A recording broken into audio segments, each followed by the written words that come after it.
Welcome to the Grace and Grit podcast, made for women who want their healthiest years to be ahead of them, not behind them. Join your host, Courtney Townley, right now as she breaks down the fairy tale health story you have been chasing all of your life into sensible action steps and lasting change.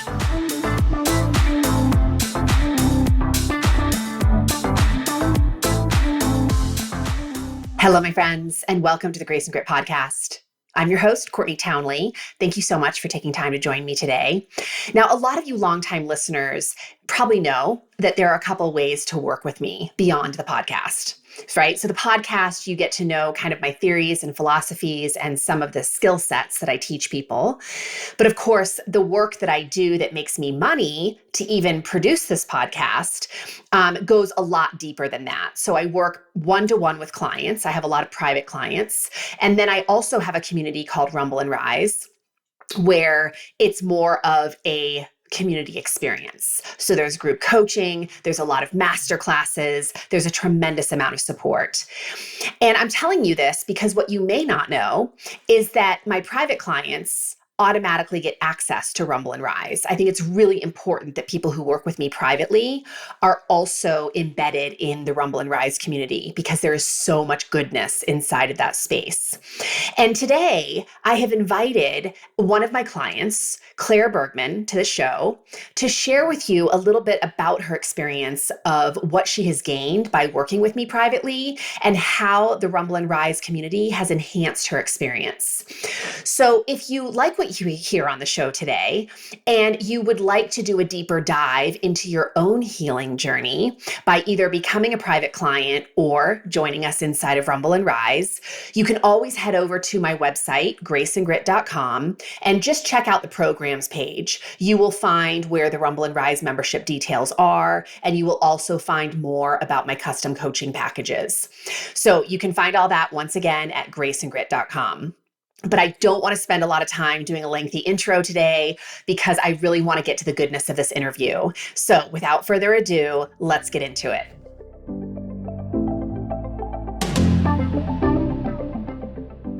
Hi, Claire. Hi. I'm so happy you're here. I am too. This is exciting. Is this your first podcast interview? Absolutely it is. Awesome. And how are you feeling about that? I'm honestly excited, but also nervous. Why nervous? What are you nervous about? Just being out there to who knows who is going to listen to this. And just Well, let me just reassure you that the people listening, I have no doubt, will benefit from this more than anything. I always have with people's interviews too. So good. Yeah, good. So, of course, I want to start where I usually start all my interviews, which is just letting you, in your own words, tell us who you are and what's going on in your world right now. Yeah. So my name's Claire and I live in Madison, Wisconsin. And I am a mom of 2 adult children and a wife of many years.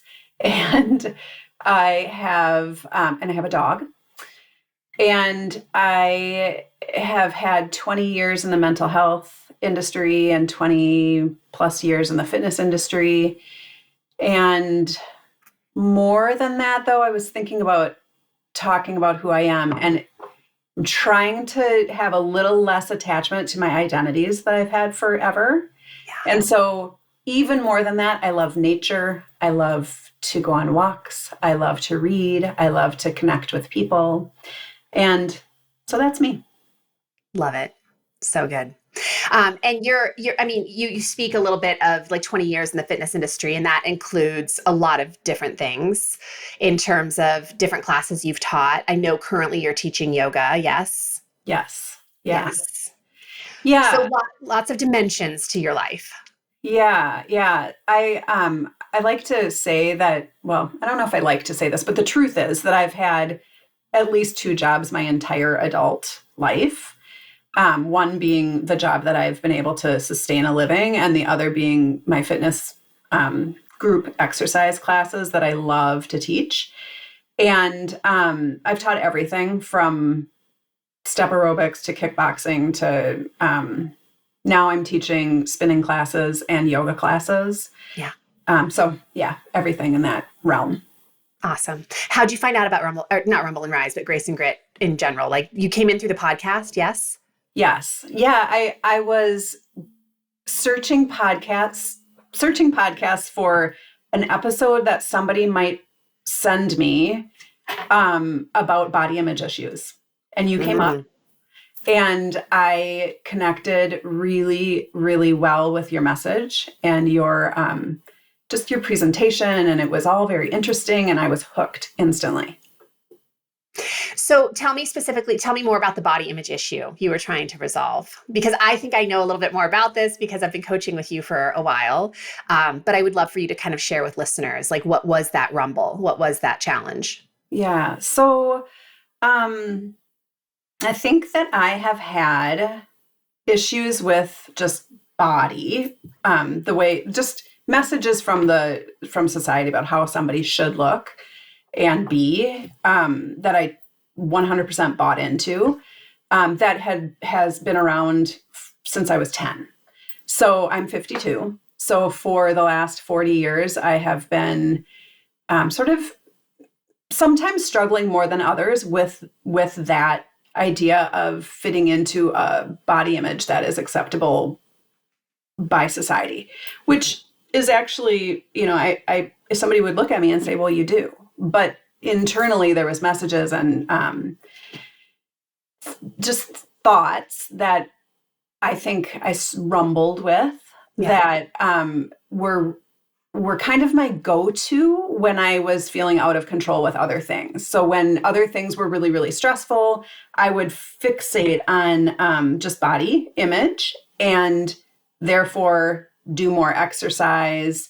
Not necessarily eating differently, but really kind of buffering with exercise and just that sort of a way to control that issue that would come up. Yeah. So interesting, right? Because you were using something that you actually enjoyed, but you also took it so far because of the energy that was driving it, which wasn't all coming from a healthy, wonderful space. Right. Yeah. Yeah. So what's the cost of that? Like, what's the cost for you of not being at peace with your body? So many things. I would say, so I am at a point where it's not living in peace. So not living in acceptance and living in peace with what is, and more of a, and it's not, I don't mean to say that this is an everyday thing. It's just been a issue that has followed me for many years. It's pattern. Yeah, definitely. So the exercising, which I love, and I get a lot of really good benefit and a lot of good ways to cope with stress, became a have to, and became a feeling of guilt if I didn't do what was on my plan. And that's not peace. And so I wanted to really live in a peace with myself and my body and my life in a way that was really intentional. And it's interesting because I'm a fitness instructor and a yoga instructor. So I talk about this. I don't preach about this. I talk about this with people. And it's so much easier for me to talk about how people, the benefits of taking care of yourself. Yeah. And it's hard to do it. It was hard to do it myself. And I needed somebody like you in this community to really put me in a place where I can walk what I talk. Yeah. Yeah. And you came in, correct me if I'm wrong, but we started with private coaching, right? You came in as a private client. And then, of course, as a private client, you get membership to Rumble and Rise. Yeah. And the main issue you wanted to solve in working with me, was it body image? No, I don't believe so. Although I went back, I had just said this earlier to you alone, but I went back and listened to my very first coaching call and then my most recent coaching call. Yeah. And the interesting thing is I feel mostly healed from body image issues. Yeah. But when I came to you, I was overwhelmed with a whole bunch of things. I was an empty nester. I had a few years earlier turned 50. I just finished doing the Ironman Wisconsin competition. And I was like, okay, what's next? I need a plan for what's next. And so that uncomfortable feeling is when I go to that body image issue. So I did come to you at first with, how do I get rid of this thought problem? Yeah. But it was so much bigger than that. And that was actually just I learned through this work that I go there when I am uncomfortable, or overwhelmed or stressed, because it's a familiar pattern. It doesn't feel good to think about my body in a certain way, or, feel like I need to go get an exercise of some sort in, because if I don't, XYZ will happen. But it's familiar. And it's something you've done you practiced it so many times for so many years that you don't have to put a lot of thought or effort into going there. It's your default mode. Right. Yeah. But you started to become aware of that default mode, and that it wasn't really helping you. It wasn't benefiting you. And then to take it a step further, you were using something that from the outside looks really great. Yeah. Like, look at you signing up for another Ironman. Look at you like going out and running however far you're going to run. Mm-hmm. And can we talk about that piece a little bit? Because you started to have some physical challenges where your body was very loud and clear that, hey, Claire, we need to back off. Yeah. Yeah. And you were fighting that like a very strong 3-year-old toddler. Is that an over-exaggeration? My 3-year-old was right there. She was right there. So I do have to say, I love exercising. I love sweating. I love feeling my heart pound. I get a lot out of that. Yeah. And I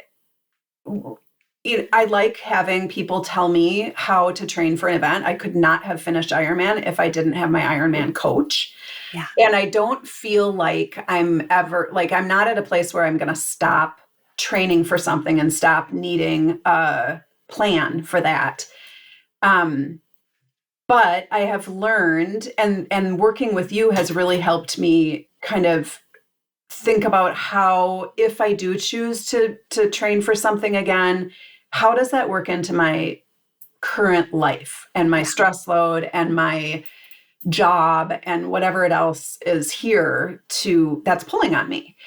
Because what happened by just barreling forward with, you have to get a swim in today and a bike in today and all these different things on my plan, is that I would feel guilty if I didn't get it done. Mm-hmm. And then that caused stress.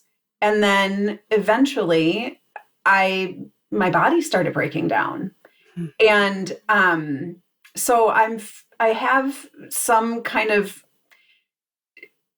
concerning health issues that I'm facing that I don't really have all the answers to yet, sure. But they are affecting my ability to do the things that I love, which is just the biggest sign that I need to rest. Which is ironically what I tell the people in my yoga class: rest. You get to lay here. You can be here in child's pose all class if you want to. Yeah. And then I'm out like, okay, now I have to go run after this. This thing. So the other day we had a coaching session together, and you asked me, what is it that you need? And I instantly told you rest. I know that. Yeah. And then I told you, following up with that, I told you all the reasons why I couldn't rest, and all of the things that my head was telling me about why, taking time off and doing things a little less was just not going to feel right. Mm-hmm. And you kind of called me out on it. Weird. Very nicely. You said, said, isn't it interesting that you know loud and clear what your body needs, and yet you have an agenda for your life, and you're going to do your agenda instead of trust your body. Yeah. And that's what I've been doing. Yeah. That's what I've been doing for this 40 years, probably not that long, but for my adult life of, having my own agenda and then not listening to the messages that are coming through. Yeah. I know that I like to think about it as like whispers and then finally louder and louder and louder, and then a final like shouting in my ear of what's going on. And I know I had little messages of, okay, Claire, you need to rest here. You need to take this day off. And I pushed through. I think it's really, especially for people who are training for something or people who see themselves in a way that is an athlete or somebody who is just used to being very fit, that we push through when things, even when we know we need rest and we're getting those signs of plantar fasciitis or fatigue or, all the things. And that was going on and I was pushing through. And then I was thrown a boulder into my lap of, there's actually something that's bigger and you need to pay attention now. Yeah. And so part of my message now and part of the thing that I really, really believe in and that you and this community has helped is trusting my body and listening to those little messages that are coming through before it gets too big. Yeah.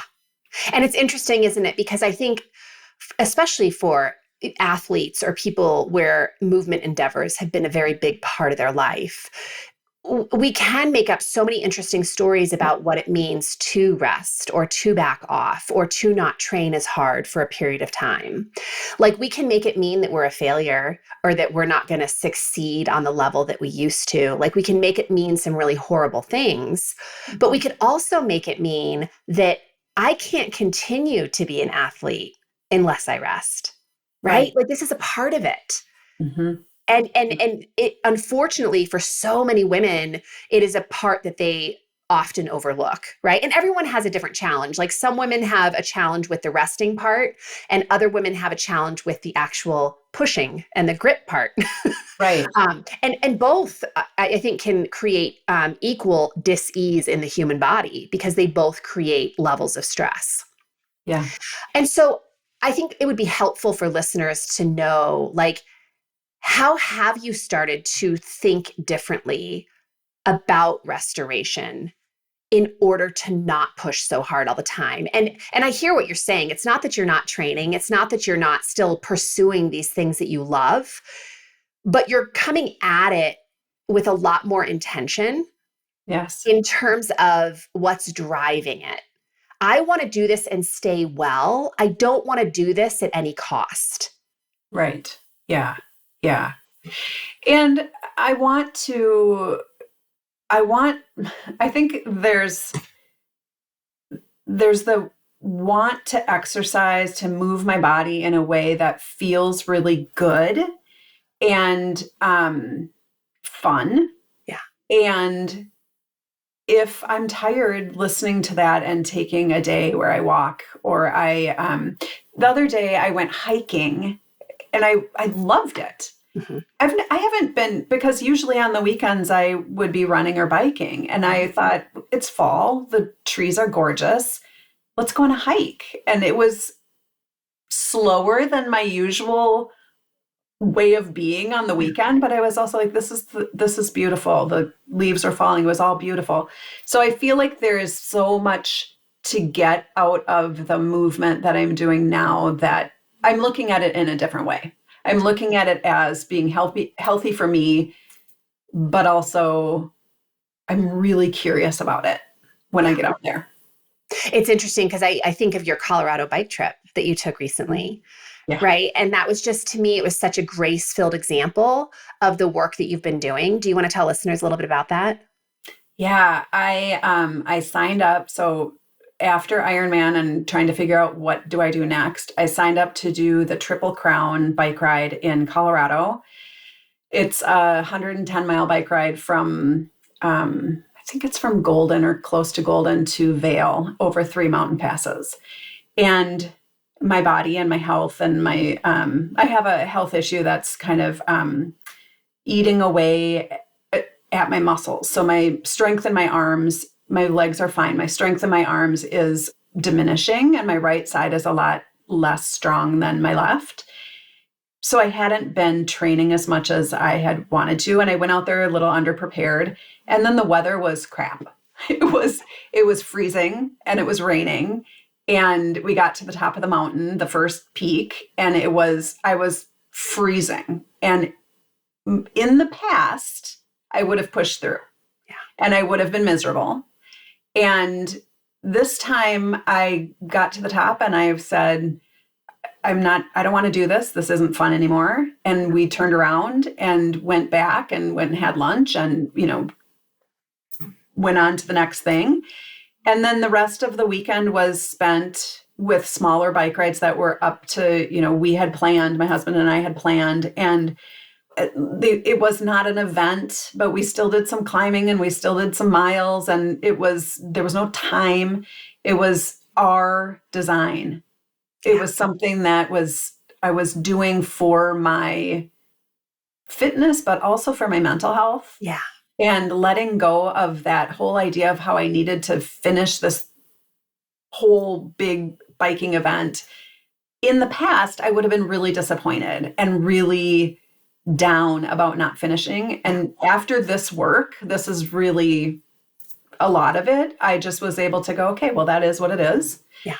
And maybe someday in the future, I'll try it again. Maybe not. Who knows? So, well, I think that's what stuck out to me as you came home, and when you talked about it and you told me about it, there was just this level of acceptance, and there was no like judgment and shame and all the coulda, shoulda, woulda, right? It was just, this is what happened. This is what I decided, and it all worked out. And the funny thing about that is I sure had those thoughts. I sure had the shoulda, woulda, coulda. I went there for sure. And then I was like, wow, I don't need to follow that. And didn't take that to where it would have gone in previous years when, those thoughts came up. Well, and this is so important, like to pause here and really highlight what you're saying, because so often when we're doing thought work and we're trying to change the way we're operating in the world, we expect to kind of have this epiphany or a shift in our behavior, and then it's just forever set that way. Like we're never going to have to regress or go back to those old behaviors. And of course, most of us who practiced changing behaviors know that's not how it works. Right. So the thinking that isn't serving you is still there. Mm-hmm. Those neural pathways are deeply grooved into your brain. You practiced them for so many years. And yet the really cool thing here is now you have this heightened level of awareness that when those thoughts come, you see them. Right. And you know that you don't have to buy in. Yeah. You don't have to co-sign. Right. And you can decide, okay, do I want to go down that road and kind of buy into this, or do I want to pivot to something else? And obviously you pivoted to something else. Otherwise, you never could have come home and shared that with me in the way that you did. Yeah, for sure. It's a practice. It's a daily practice of choosing which thought route to follow. Yeah. There's so many available to you. And yet we kind of, for a big chunk of our life, we move through the world thinking that we don't even have a choice. That I think these thoughts, and therefore that is just what's in my brain, and that's what's going to govern my life. But when we really start learning that, wow, I have so much agency over that, everything starts to shift. So what do you think is the most impactful thing that you have learned in our time together? Like, we're obviously still working together, but we've worked together for the better part of 2022. Mm-hmm. Yeah. Definitely thought work. The thought modeling, the thought models that we do I knew some of that, but I feel like this has really given me a tangible way to approach my thinking. To poke holes in the stories, right? Yeah. I hear you in my ear sometimes saying, what are you making that mean? Yeah. I'm just like, wow, what am I making that mean? Yeah. So that has been a huge piece that I've gotten from our work. I feel like working with you in this private coaching way is like a mixture of counseling and with an action plan. Like I can say, word vomit about whatever it is that I'm thinking. And then you are able to kind of practically say, this is what I'm hearing. And then there's an action plan that I can actually take with and do something to kind of practice. 100%. And let's be clear that you're the one who comes up with the action plan. I just kind of guide you into making it. Yeah. And that practice piece is, I mean, I can know something logically, but without the practice piece, I think it's hard to start to live the way that this work is guiding me to be. Yeah. So, from my perspective, something that I see, and I'd love for you to, throw out your 2 cents on if this resonates at all, but that there's so much more of a kind of a holistic approach to your well-being, where it's not solely physically focused. And no one here is going to argue that physical health doesn't matter. Of course it does. Right. But for someone who has so much education and experience in that arena, that wasn't really your rumble. Right? The rumble is how do I maintain physical health without sacrificing my mental and emotional health? Right. And I think that totally resonates. And I like the approach of the multifaceted health idea of health. Yeah.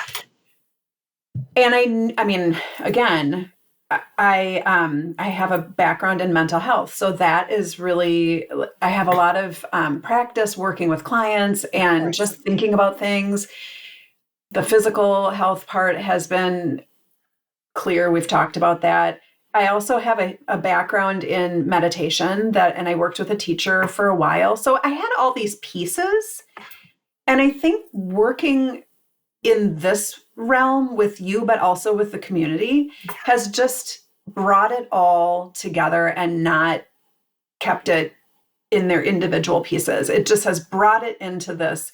If I want to be an intentional, whole, healthy person, I have to focus on all these different things and not necessarily all at the same time. One thing will definitely be pulling at me more than another at some points, but it is important to know that spiritual health is going to be something that I need to focus on at some point. Or, what about looking at my career? What about looking at the environment, my relationships? All of that stuff is so important. And this work has really helped me come to that really full understanding about how important it is. Yeah. So you mentioned the community, which you're speaking specifically to Rumble and Rise, which is the membership community. Yeah. So tell listeners a little bit about how you think the experience of being a member of that community has enhanced this work and this practice. Because it is really hard to explain that space.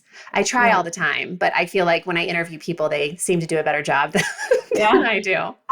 I'm always about trying to find community somewhere because I get I really feel a sense of connection. Well, you said in your intro that connection was something that's really important to you. It's really important to me. And we're all virtual, but it feels like we're all sitting in the same room talking about the issues that are affecting women. Yeah. And when I was thinking about the group earlier today, there's always something that I get out of being on the coaching calls. Yeah. And I always have been able to relate to somebody on something and oftentimes like really relate to them. Like I'm like, oh my God, you are talking about me right now in this story. Yeah. And so I think it's a really safe place to be vulnerable and to look at the issues that face us when we're in midlife and in, facing all the different things that come at this time of life. Yeah. And then getting inspired by other people's journeys and seeing, wow, that was how she handled that. Well, that makes me feel like I can do it that way. Or this isn't such a crazy idea of mine. Yeah. and then the Facebook community is nice too, just because, it's nice to connect with people in that way Yeah, too. it's an easy touch point for sure. And I love the challenges, because obviously I like for people to tell me what to do sometimes with a plan. Yeah. That's my thing. Yeah. And not that you're saying what to do, but those challenges are cool because they're like check-in points for a period of time, and accountability too. So just to clarify for listeners, I teach a master class at the start of every month. And then to help hold people accountable, not just to listen to the master class, but to actually start applying the practices that we talk about in the class, I hold challenges inside the Facebook group where I ask certain questions and challenge you to do certain things each day to really drive home those practices. And it is fun to do that work alongside of people, and to see how other people are interpreting the work and how they're putting it into practice in their own life. I think it makes a big difference, because you said this really well. A big benefit to the community is that we're normalizing whole health for the midlife woman, not just one dimension of health, but whole health. Right. Addressing the whole human. We're normalizing rumbles. And we're really celebrating all the rises along the way. And there are so many rises, for everybody. And that's one of the questions I always start calls with, is I always ask anyone I'm coaching to first tell me where they're winning, which really feels awkward at the beginning, because I find that most women just aren't used to answering that question. They're used to looking at all the problems, all the brokenness. Right. So we definitely make a habit of celebrating the wins.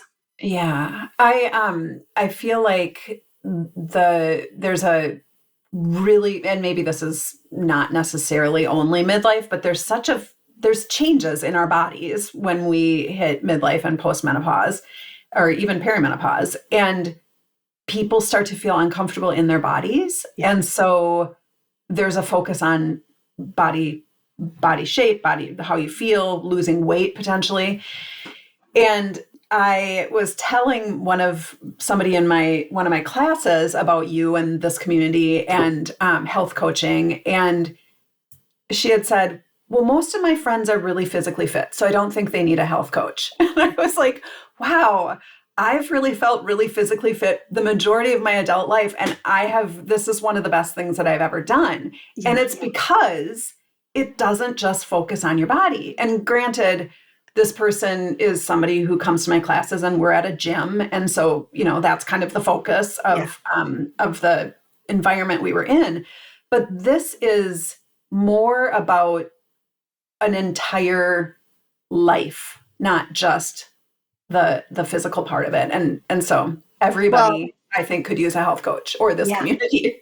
And it kind of goes to show, I think, how a lot of people still think about health, right? That it's like physical fitness, or it's physical, it's physically focused. And it's like, but we're holistic beings, right? Everything about you, everything about the environment you live in is affecting your physical being. So I don't care how many bicep curls you did at the gym today. You, number one, the reason you even showed up at the gym could have been a horrible reason. Maybe because you didn't like yourself, or you think you won't be lovable unless you go, and just, we don't know your emotional state, all the things. So yes, I think you spoke to that really well. And I also think your journey is such a great example of it, because you realized that by pushing all the time according to your agenda, right, was, given everything else that was going on in your life, especially facing a health challenge, it was adding more stress to your life. Right. So it isn't to say that you can't move and you can't exercise and those things aren't still important, but other things need to be addressed to help you heal in the ways that you need to heal in order to keep doing the things that you love.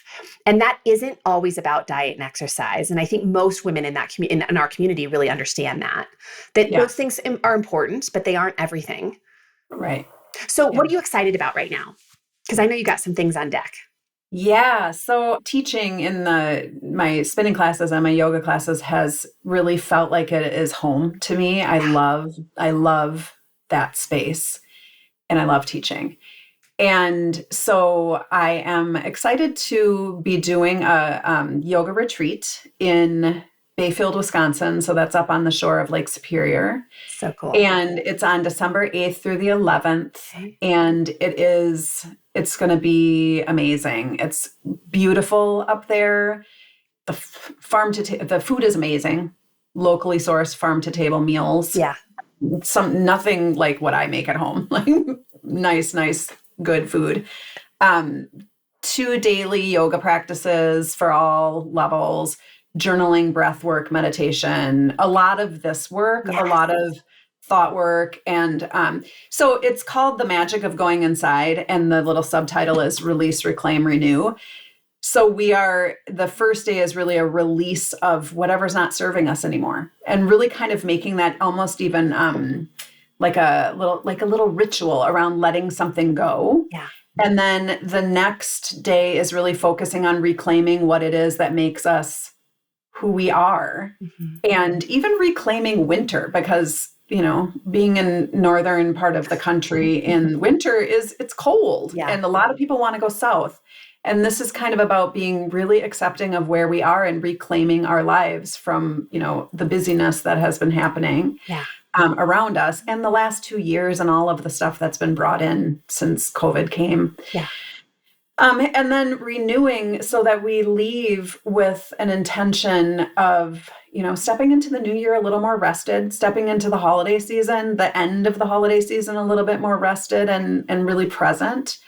And my co-leader is Joanna Ducci, and she is wise and amazing, and has a lot to bring to the table as well. So I'm really excited about it. I think it's going to be. And there's still room in this retreat. There is still room. Yep. Okay. So, and I can give you the Joanne's website where you can find more information.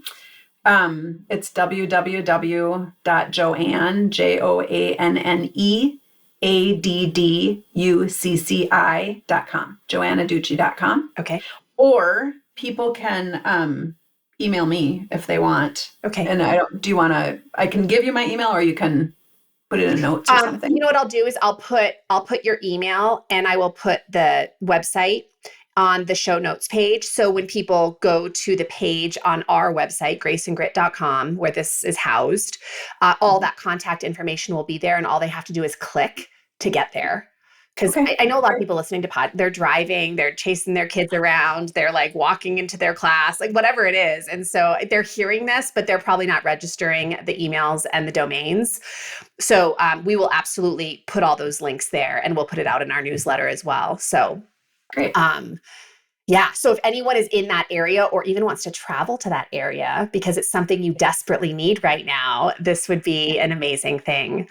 And, Claire, just working with you, like, it's so evident to me, like the work that you've done in the wellness space, certainly not just the fitness space, but as a mental health worker, your yoga teaching, like all of that, like your level of awareness and what you have to offer, I just have absolutely no doubt is just beyond. So yeah. So I think anyone would benefit from going. I would love to go if I could get up there this time of year. We are so excited about it. So yeah, I think it's going to be great. Excellent. Well, what would you say to someone who's listening to this today, who maybe has been listening to the podcast for a while, and they've been thinking about doing private coaching with me, or they've been thinking about joining Rumble and Rise? Like, what would you say to them?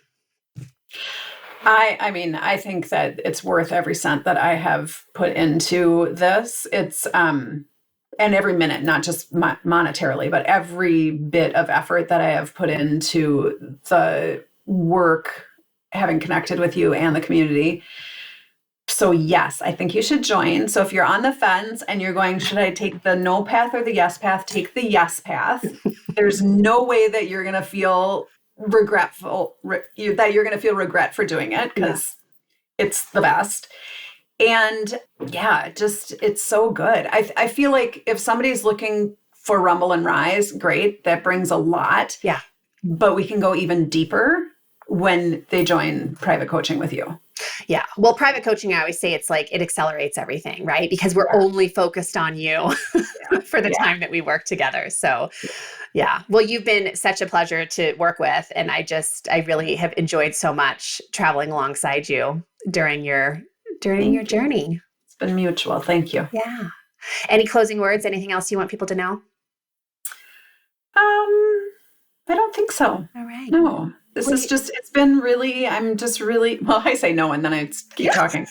It's just been, I feel like when you get involved in the community, you start to see the same people coming to the coaching calls and you hear their voices. If you don't come to the coaching call, but listen to it, you hear their voices and you go, oh, that's her. Yeah. It just feels like you're connected to people that are all over the country and even out of the country. Yeah. So it's an amazing community that you've built. I'm really grateful for you. And for I'm so community. grateful for it. I mean, I couldn't have it without community members, right? And it's as much as I contribute to the community, obviously, I feel like it also has an energy of its own, right? It's like it's kind of what's cultivated by the people who've decided to be in that space and sort of the principles that we hold ourselves to and the work that we're there to do.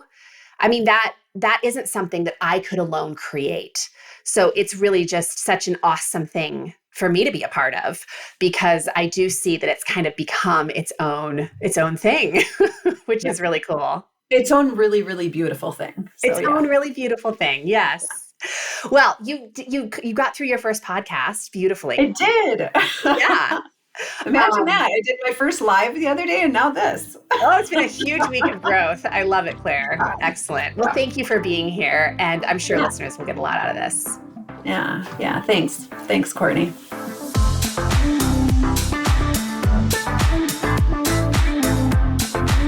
Thank you for listening to the Grace and Grit podcast. It is time to mend the fabric of the female health story. And it starts with you taking radical responsibility for your own self-care. You are worth the effort. And with a little grace and grit, anything is possible.